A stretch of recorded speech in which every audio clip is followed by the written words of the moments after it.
जय Hind. Bajrangi study point में आप सभी का स्वागत है।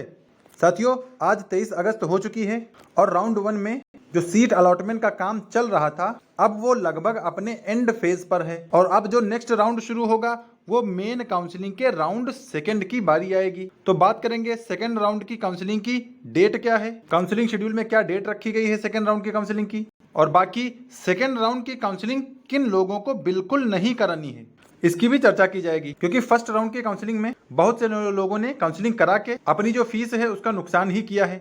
हालांकि बहुत ज्यादा काउंसलिंग हुई भी नहीं है पहले राउंड में, क्योंकि लगातार हमारे द्वारा वीडियोस में यही बताया जा रहा है कि काउंसलिंग किसको करानी चाहिए या किसको नहीं करानी चाहिए, तो उस चीज पर बच्चे ध्यान दे रहे हैं। बाकी इसमें भी बात करेंगे कि सेकंड राउंड में किसको काउंसलिंग नहीं करानी है और किसको करानी है, तो हम लोग काउंसलिंग शेड्यूल से उसकी चर्चा करेंगे। बाकी बीएड 2025 से जुड़ी अपडेट पाने के लिए चैनल को सब्सक्राइब कर लें, क्योंकि बीएड से जुड़ी अब तक हमने बहुत सारी खबरें आपको दे दी हैं और आगे जो भी अपडेट आएंगी वो भी आपको चैनल के माध्यम से शेयर कर दिया जाएगा। और बाकी जिन्होंने हमारा टेलीग्राम चैनल ना ज्वाइन किया हो, हमारा टेलीग्राम चैनल ज्वाइन कर सकते हैं, क्योंकि यहाँ पर रेगुलर अपडेट दे दी जाती है। लगातार बीएड से जुड़ी अपडेट यहाँ पर शेयर की जाती है। टेलीग्राम की लिंक हमने डिस्क्रिप्शन में डाल दी है, आप लोग डिस्क्रिप्शन की लिंक से कनेक्ट होकर इस टेलीग्राम चैनल को ज्वाइन कर लीजिए। चलिए अब आगे बात कर लें। ये काउंसलिंग गाइडलाइंस का शेड्यूल आपको दिख रहा होगा, यहाँ पे लिखा है द्वितीय राउंड यानी सेकेंड राउंड की काउंसलिंग कौन कर सकता है। यहाँ पे लिखा है यह राउंड उन सभी अभ्यर्थियों के लिए आयोजित किया जा रहा है जिन्होंने प्रथम राउंड में प्रतिभाग नहीं लिया है, या ऐसे अभ्यर्थी जिन्होंने प्रथम राउंड में कोई आवंटित सीट नहीं हुई है, यानी जिनको कोई सीट अलॉट नहीं हुई है वो इसमें काउंसलिंग करा सकते हैं,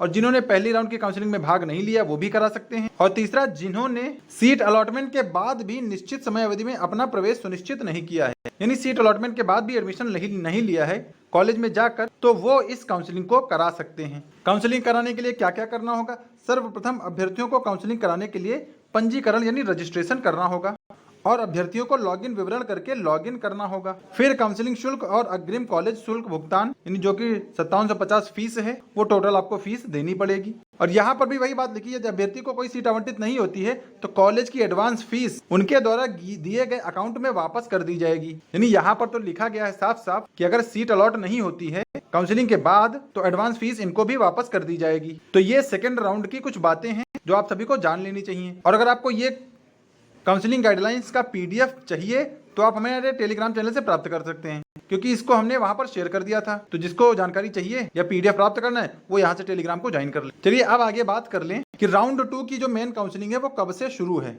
वो शुरू है 27 अगस्त बुधवार से। आप यहाँ पर देख रहे हैं कि रजिस्ट्रेशन कराने के लिए 27 अगस्त से ये पोर्टल खुल रहा है और 26 अगस्त तक आपको ये बता दिया जाएगा कि कितनी सीटें राउंड 1 के काउंसलिंग में भरी गई हैं या टोटल कितने अभ्यर्थियों ने अपने कॉलेज में एडमिशन ले लिया है। तो ये 26 अगस्त को रिवील किया जाएगा। हालांकि तब तक 27 अगस्त हो जाएगा और राउंड 2 की काउंसलिंग शुरू हो जाएगी। उसके बाद ही हमें एग्जाम क्लियर होगा कि कितने लोगों ने पहली काउंसलिंग में एडमिशन कंफर्म कराया है। तो ये बात तो रही राउंड 2 की मेन काउंसलिंग की डेट की कब से शुरू हो रही है। फिर चलिए अब आगे बात कर लें कि राउंड 2 की सेकेंड राउंड की काउंसलिंग किसको नहीं करानी है। जिसको नहीं करानी है और जिसको करानी है दोनों की डिटेल यहाँ पर दी जाएगी। देखिए, सबसे पहले काउंसलिंग सिर्फ उनको करानी है जिन्होंने अच्छी रैंक पाई है या जिनको अभी भी उम्मीद है कि उनको सरकारी कॉलेज मिल सकता है, तो वो लोग अपनी काउंसलिंग करा लें। सरकारी कॉलेज मिल जाए या कोई एडेड कॉलेज अगर मिलता है तो वो मिल जाए। तो सरकारी और एडेड कॉलेज के मिलने की अगर पॉसिबिलिटीज हैं तो वो लोग अपनी काउंसलिंग करा सकते हैं। बाकी जिनको ये कंफर्म है कि हमको प्राइवेट कॉलेज में ही एडमिशन लेना है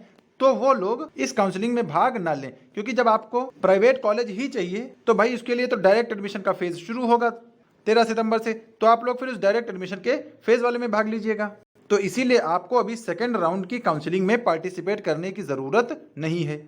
तो किनको जरूरत नहीं है? जिनको प्राइवेट कॉलेज चाहिए। किनको जरूरत है कराने की? जिनको सरकारी या एडेड कॉलेज मिलने की संभावनाएं हैं वो अपनी काउंसलिंग करा सकते हैं। और बाकी अब मुझे लगता नहीं है कि इसमें बहुत ज्यादा काउंसलिंग होगी, क्योंकि जब पहले राउंड की ही काउंसलिंग में लगभग 13,000 लोगों ने भाग लिया है तो इसमें भी लगभग 4-5 हजार ही संख्या ऐसी आएगी कि सेकंड काउंसलिंग में भाग लेंगे। बाकी सभी स्टूडेंट जो है वो डायरेक्ट एडमिशन के राउंड का वेट कर रहे हैं। डायरेक्ट एडमिशन कब से शुरू हो रहा है? तो 13 सितंबर से शुरू हो रहा है। 13 से 26 सितंबर तक चलेगा, यानी 13 दिनों में आपका डायरेक्ट एडमिशन भी कंप्लीट कराया जाएगा। तो आप सभी लोग अभी से अपनी सीट बुकिंग या जहां पर आपको एडमिशन लेना है उसकी कार्यवाही शुरू कर दीजिए, क्योंकि भाई जब डायरेक्ट एडमिशन का फेज शुरू हो जाएगा तो लगभग 2 लाख से ज्यादा बच्चे उसमें लगातार ट्राई करते रहेंगे। तो ऐसे में डायरेक्ट एडमिशन के लिए अफरा तफरी मचनी तय है।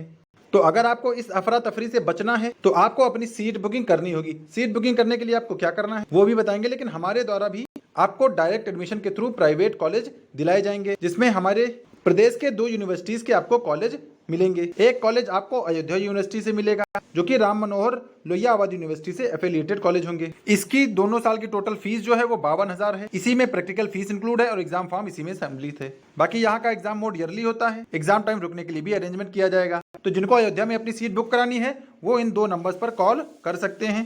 पहला नंबर ये मेरा ही है और दूसरा नंबर हमारी टेक्निकल टीम का है। तो आप किसी भी नंबर पर कांटेक्ट करके अपनी सीट बुकिंग कंफर्म करा सकते हैं। सीट बुकिंग का जो चार्ज है वो मात्र 1,000 रुपए है। 1,000 देकर आप अपनी सीट बुकिंग रिजर्व करा लीजिए। बाकी जिनको अयोध्या में नहीं चाहिए वो प्रयागराज में ले सकते हैं। प्रयागराज में कौन सी यूनिवर्सिटी है? तो रज्जू भैया यूनिवर्सिटी है प्रयागराज की। यहाँ पर भी फीस वही रहेगी। यहाँ पे जो एग्जाम मोड है वो सेमेस्टर वाइज है, साल में 2 बार होगा। बाकी एग्जाम के लिए समय रहने के लिए भी प्रोवाइड किया जाएगा। और जिनको प्रयागराज में एडमिशन चाहिए वो इन 2 नंबर्स पर कॉल कर सकते हैं। ये दूसरा नंबर मेरा है। आप एडमिशन चाहे जहां भी लीजिए, मुझे एक कंफर्मेशन मैसेज जरूर कर दीजिए कि सर हमने आपके थ्रू एडमिशन ले लिया है, ताकि आपकी सारी चीजें मेरे ही अंडर रहेंगी। और बाकी जिनको स्कॉलरशिप बेस्ड एडमिशन चाहिए वो भी कांटेक्ट कर सकते हैं। अगर पॉसिबल हुआ तो स्कॉलरशिप बेस्ड एडमिशन भी करा दिया जाएगा। और ये जो दोनों साल की टोटल फीस है 52,000, उसको आपको एक ही बार में नहीं देना है। उसके लिए आपको 3 अलग अलग इंस्टॉलमेंट में सुविधा दी गई है। दोनों साल की जो टोटल फीस है वो 52,000 है। 52,000 को आपको 3 इंस्टॉलमेंट में पे करना होगा। सबसे पहला तो चार्ज लिया जाएगा वो 1,000 का लिया जाएगा, क्योंकि ये सीट बुकिंग का चार्ज है। पहली जो बड़ी इंस्टॉलमेंट होगी वो एडमिशन के समय होगी, 22,000 आपको देनी होगी। फिर जब फर्स्ट ईयर का एग्जाम फॉर्म आएगा तब आपको 15,000 देने होंगे। और आगे जब सेकंड ईयर का एग्जाम फॉर्म आएगा तब आपको 14,000 जो बची हुई इंस्टॉलमेंट रहेगी वो पे करनी होगी। यानी इस तरह 3 अलग अलग इंस्टॉलमेंट में आपसे पूरा पैसा लिया जाएगा। तो एक बार में देने की जरूरत नहीं है, ताकि आप पर भी बर्डन ना पड़े फीस सबमिट करने का। और हमारे जो कॉलेज होंगे वो सभी कॉलेज एनसीटी द्वारा अप्रूव्ड होंगे, क्योंकि वो स्क्रीनशॉट हम आपको एनसीटी की वेबसाइट से ही शेयर करते हैं। और नंबर ऑफ सीट्स हैं लिमिटेड हैं, क्योंकि लगातार सीट बुकिंग का काम चल रहा है, बच्चे एडमिशन ले रहे हैं तो सीट भर ही रही हैं। तो जिन्होंने अभी सीट बुकिंग कंफर्म नहीं कराई है वो सीट बुकिंग कंफर्म करा लीजिए। बाकी आपको अटेंडेंस या क्लास करने की जरूरत नहीं है। स्कॉलरशिप यूपी के बच्चे जितने भी रहेंगे उन सभी की स्कॉलरशिप आ जाएगी। जो भी एलिजिबल बच्चे हैं सभी की स्कॉलरशिप आ जाएगी। और स्कॉलरशिप बेस्ड एडमिशन भी अवेलेबल है। तो इसके लिए भी जो चाहता हो कि स्कॉलरशिप बेस्ड एडमिशन हो जाए तो भी हमसे कांटेक्ट कर सकता है। और बाकी जो बच्चे सीट बुकिंग का काम कर रहे हैं उनको मैं बता दूं कि 1 सितंबर के बाद से आपको एक सेपरेट ग्रुप में डाल दिया जाएगा। जिन्होंने सीट बुकिंग कंफर्म कराई है उनके लिए एक अलग से ग्रुप बना दिया जाएगा। वो ग्रुप सीट बुकिंग कंफर्म करने वालों के लिए ही है, सभी के लिए वो ग्रुप अवेलेबल नहीं है। बाकी जिनको जहां पर एडमिशन लेना है वो अपने हिसाब से कॉल कर सकते हैं। अयोध्या में चाहिए तो इन 2 नंबर्स पर कॉल करिए, और प्रयागराज में चाहिए तो आप इन 2 नंबर्स पर कॉल कर सकते हैं। ये आपके ऊपर डिपेंड करता है आपको कहाँ पे एडमिशन चाहिए, क्योंकि सारी चीजें आपको बता दी गई हैं। कॉलेज डिटेल्स आपको कॉल पर बताई जाएंगी, क्योंकि कॉलेज डिटेल यहाँ पर शेयर करना संभव नहीं है।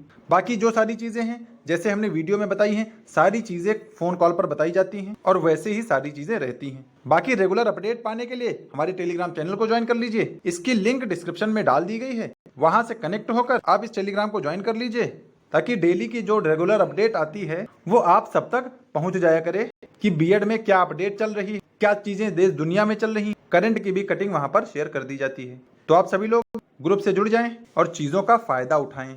तो वीडियो में यही जानकारी थी कि आपका अब आगे सेकंड राउंड की काउंसलिंग शुरू होने वाली है। जिनको सरकारी या एडेड कॉलेज की उम्मीद है वो अपनी काउंसलिंग करा सकते हैं। बाकी हमने सारी चीजें डिस्कस कर ली हैं। तो मुझे उम्मीद है आपको अपडेट पसंद आई होगी। वीडियो अच्छा लगा हो तो इसे लाइक कर दीजिए। चैनल पे पहली बार आए हो तो सब्सक्राइब जरूर कर लीजिए, क्योंकि यूपी बीएड से जुड़ी अपडेट आप सब तक पहुंचती रहेंगी वीडियो के माध्यम से। तो मिलेंगे नेक्स्ट अपडेट के साथ, तब तक के लिए सभी को जय हिंद।